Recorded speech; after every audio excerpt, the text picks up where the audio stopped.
Bem, depois desse rápido intervalo, nós estamos voltando e temos o prazer aqui na TV Serra Azul, no programa Ontem e Hoje, de receber o reitor da Unify, Francisco Artem. E ele nos brindava no bloco anterior a respeito de como surgiu São João da Boa Vista.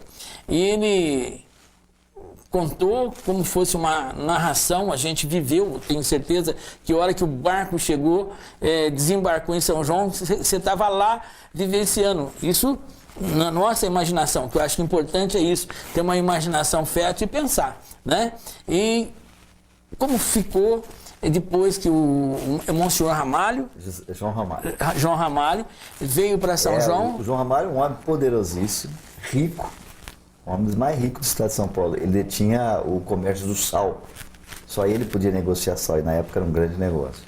Então ele voltou para Mojimirim depois de enfrentar o Tobias de Aguiar e de vencer o Tobias de Aguiar, e lá ele encontrou uma oposição forte do Uchoa, que é quem vai dominar a política lá. Ele se vê expulso da sua própria cidade. Inclusive, o sobrinho dele, que era prefeito, foi preso, né? Tem uma série de outros detalhes, mas vamos que nos interessa. Ele vem, olha a Serra da Mantiqueira ali, hóspede do Tavares, e resolve, vou fazer uma cidade aqui. Como todos os amigos dele lá em Mojimirim estavam sendo perseguidos, ele chama todo mundo para morar nessa cidade. Ele distribui, porque ele consegue aquelas terras, né? Em volta da igreja catedral, distribui para os amigos deles construírem ali uma casa e eles começarem a fazer uma cidade. Tinha o padre da cidade, que era o Cigar, ele pede ajuda ao padre e eles vão cadastrando os eleitores. Na época os eleitores tinham que ser cadastrados, né? Então eles vão cadastrando os eleitores, enfim, dá origem a São João da Boa Vista. E como ele era João, talvez em homenagem a ele próprio, era o santo de devoção dele, ele monta aquela igreja e monta a igreja para João Batista, São João Batista. E dá o nome de São João à cidade. O pessoal da parte antiga, da parte de baixo, que eu estava nesse papo, nós começamos a explicar o atrito da parte de baixo com a parte de cima. Obviamente não gostou, né? Só que o Monsenhor João Ramalho era um homem forte, veio determinado. E falou, vou fundar uma igreja, vai ser São João e não será a igreja de Santo Antônio. E a antiga Rosário, né? A igreja do Rosário, um pouco mais para baixo na época, era em homenagem a Santo Antônio. E ele insiste em São João. E já começa um descontentamento dos moradores da parte baixa e da parte de cima. No dia 24 de junho, por isso que São João 24 de junho é aniversário da cidade, é a missa que vai inaugurar a igreja catedral. E João Ramalho, faltava 4 meses para assumir de senador, então ele queria inaugurar a igreja, ia para o Rio de Janeiro para ser senador, ia deixar aqui o padre Cigar.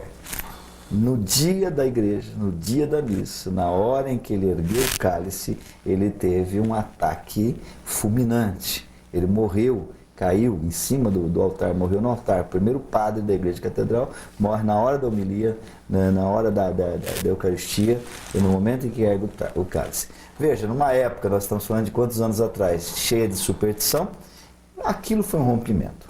O homem forte, tinha promovido a mudança de Santo Antônio para São João, morto, perdeu sua autoridade. O pessoal da parte de baixo, revoltado, porque a igreja principal havia saído de lá, porque o nome do santo padroeiro havia mudado, né? E uma nova igreja. Então, e eles achando o seguinte, se esse padre morreu na hora da Eucaristia, é um castigo de Deus. Deus não queria que se mudasse o nome de São João, de Santo Antônio para São João. E os moradores de cima, convencidos de que a morte de João Ramalho, dramática como foi, é porque aquele povo da parte de baixo da cidade era um povo que mexia com feitiçaria, com bruxaria, e que teriam rogado pragas no padre, né? E essa história ficou 40 anos para ser resolvida. Aí começou uma guerra entre as duas cidades, de tal ordem que durante esses 40 anos, São João da Boa Vista é uma das raríssimas cidades do Brasil que tinha 2 cemitérios. O cemitério para os moradores da parte de baixo, que se recusaram, porque o cemitério sempre era construído ao lado da igreja, né? Já se encomendava a alma e já se enterrava, se sepultava ali. E os moradores da parte baixa não queriam enterrar seus mortos no novo cemitério. E os de cima não abriam mão. Então, 2 cidades isoladas, separadas ali por poucos metros, né? E muitas brigas, muitas mortes e tocaias, e uma história lindíssima, que é a história de São João da Boa Vista. Aí demorou alguns padres, só outro padre, José Valeriano, é que anos depois, 40 anos depois, veio até São João e conseguiu juntar todos. Unificar o pessoal. Conseguiu pacificar. Até aí, e vários padres também, eles vinham para cá e o povo sumia com esses padres, ameaçava. É uma história lindíssima de São João da Boa Vista. É bonita, que surgiu tudo, que nós começamos, essa conversa nossa surgiu, e essa narrativa sua, né, sobre São João, porque a gente, quando garoto, descia ali pro Pratinha, e ali, como ele falou, né? Nós pagamos os requisitos dessa briga, sem saber por quê. Então, mas, na verdade, o povo de baixo se combinava com o povo de cima. A gente brincava... 200 anos depois, nós vamos ter esse mesmo problema na cidade. E a gente brincava, assim, que a Pratinha era terra de índio, né? Putz, você falava isso, aí a briga, né? Hoje já esqueceram, a gente tem grandes amigos, muitos... estão aqui, outros já não estão, nem estão mais aqui, né? Misturou com a gente, mas misturou, porque São João hoje é uma cidade ordeira.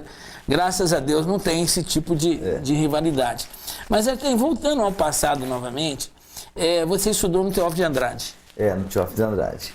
E depois fez o Instituto de Educação. Que era uma escola, eu lembro que quando nós viemos para cá, para São João, com 7 anos de idade, 8 anos de idade, lá em Pontal, longe, né? Perto de Ribeirão Preto, todo mundo dizia ao meu pai, olha, põe as crianças, né, nós éramos em 8 irmãos, põe as crianças no Instituto de Educação. Era uma escola que tinha um nome no Brasil inteiro, uma escola respeitada. De grande prestígio. De grande prestígio.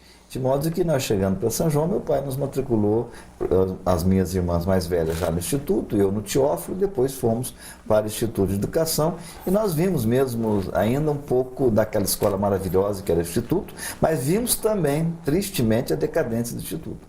Eu assisti muito, minhas irmãs só pegaram o lado bom do Instituto, eu já peguei muito a decadência do Instituto, que foi, na verdade, a decadência do ensino público. Nós tínhamos um ensino público naquela época que era infinitamente melhor que o particular. Você só ia para uma escola particular quando você não tinha condições de passar na escola pública. Era o contrário. Era o inverso. Era o inverso. Mas nós tivemos tanto problema na educação, né, no Brasil, em São Paulo, que hoje, infelizmente, essa matemática mudou. Né? Hoje a escola pública é um vexame, né, uma tristeza. É o que nós temos assistido aí. Mas na época o Instituto era um grande instituto de educação. E lá no Instituto eu comecei a tomar gosto pela política, na verdade. Eu aprendi muito política ali. Eu participei muito ativamente da política estudantil. E tinha a época do Grêmio Augusto de Freitas, o Grêmio era um laboratório de políticos. Se você pegar na história de São João, vários políticos passaram por lá. Né? E eu me candidatei a presidente do Grêmio, fui eleito presidente do Grêmio. E ali foi uma maravilha, né? Ali eu tomei gosto pela coisa, né? A gente ia no Grêmio, fazia eventos, promovia reuniões e tínhamos um trabalho maravilhoso.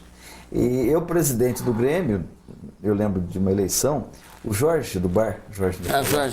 O Jorge fazia parte da minha diretoria, o Jorginho, filho. Jorginho. Está em Itatiba hoje. Itatiba. E ele inventou de levar um primo dele, que era candidato a prefeito de São João, para falar com os estudantes. E o primo dele chamava-se Nelson Mancini Nicolau. Você conhece? Novinho, menino ainda, garoto ainda. E o Jorginho levou o primo já dele. Já esteve aqui com a gente também, amigo nosso. Todos podia levar, falei, traga. Zé, foi um problema aqui. Porque nós estávamos em plena época da ditadura, o Nelson vinha com uma proposta revolucionária, era contra a ditadura, e havia uma força opressora muito forte em São João. A nossa vida foi vasculhada, eu fui denunciado na época para o DOPS. Né? Foi um trabalho terrível. Que é uma outra história também que você deve saber com profundidade. E o Nelson foi lá, enchemos o Grêmio, ele falou para a rapaziada, ganhou o voto do mundo, porque ele era muito moço, muito novo. Nós éramos o quê? 10 anos mais novo que o Nelson. Então ele tinha uma empatia maior com a juventude, né? E o Jorginho criou esse problema, né? A gente tem orgulho desse problema, não? Lógico, foi uma mudança dentro de São João. Mas para o Grêmio foi. Daí veio a ordem para fechar o Grêmio. Eu era presidente do Grêmio. O Grêmio funcionava ali nos porões da Caixa Econômica Federal. Olha, sim, muitos bailinhos, responsabilidade ping-pong. Eu acho que ninguém sabe essa história de por que o Grêmio fechou? Não, eu fiquei sabendo agora. Foi esse episódio.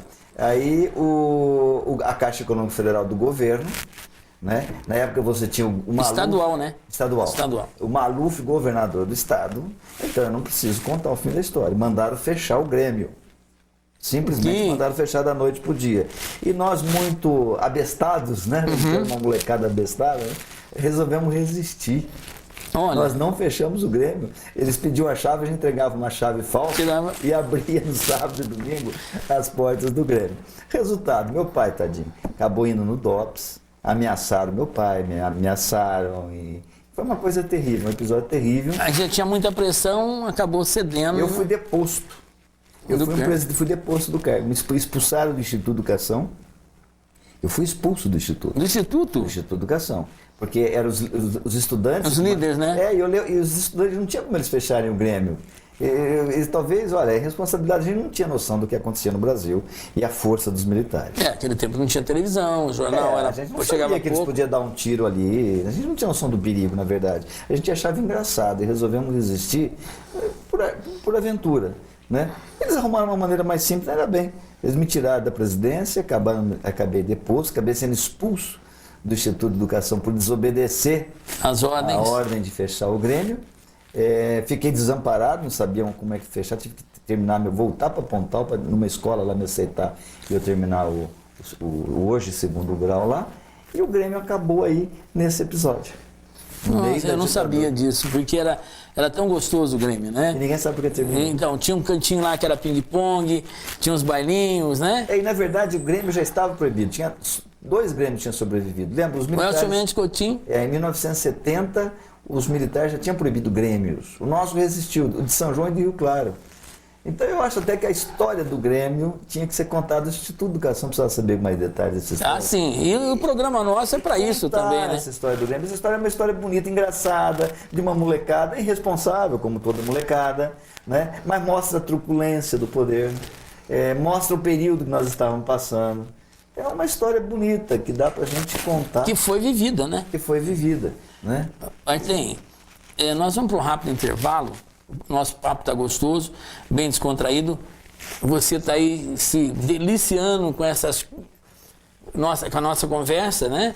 E esse bate-papo tranquilo aqui do Artem. E não sabia por que fechou o Grêmio. Do Instituto de Educação, que era Grêmio América Zelato? Não, o América Zelato era do Escola de Comércio, né? O nosso era Grêmio Augusto de Freitas, o GAF. Ah, correto. Aí, ó. A gente acaba aprendendo um pouco mais. Então nós vamos para um rápido intervalo, voltamos já já.